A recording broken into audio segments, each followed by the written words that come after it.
Lynn looked away from the bodies as a tear escaped her eye and froze to her face. We were walking through here, and a Yeti ambushed us. The monster was fast and strong. Del screamed at us to run ahead while he swung at it, but the thing killed him so quickly. The rest of us ran, but Lynn pointed to a cliff above them. It avalanched. I was the only one who wasn't caught, and then the Yeti attacked. I fled into the cave, and that's where I've been since. You blame yourself for their deaths?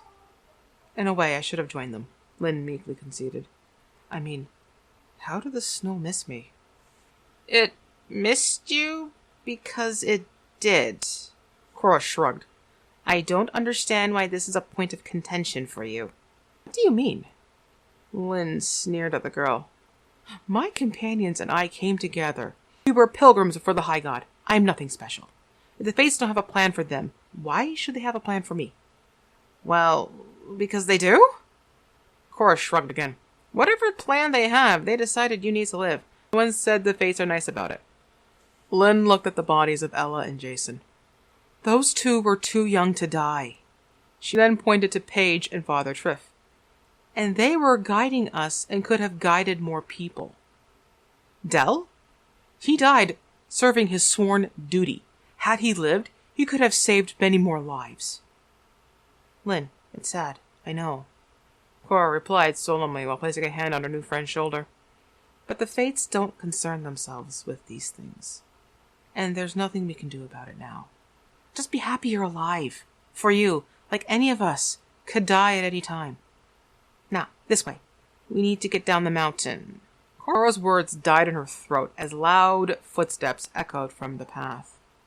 The two looked up to see a gigantic, furry monster standing over them, a look of hunger and rage in its eyes and bloodstains on its white fur. It stood over 10 feet tall, towering over them. A Yeti. The Yeti that most likely had killed Lynn's companions.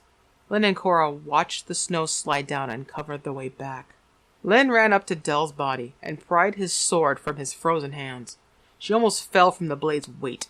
A blade she witnessed the muscular man wield effortlessly with one hand. She, however, could barely carry the thing with two. With the adrenaline pumping through her veins, the weapon was quickly in her hands, and she swung it wildly at the beast. No! No! No! She called. You will not!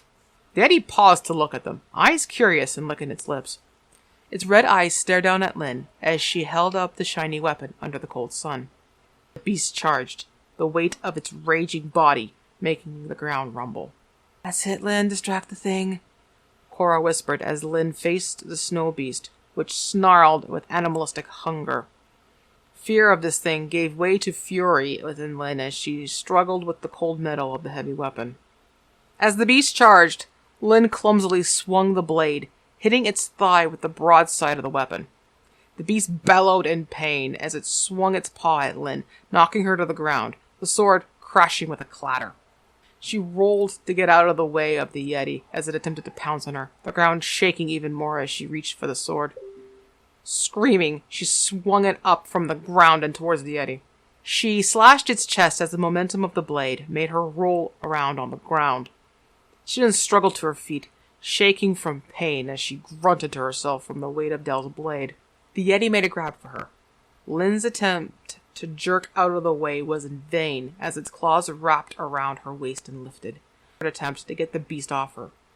The creature howled as the tip of the blade caught its mouth and it recoiled.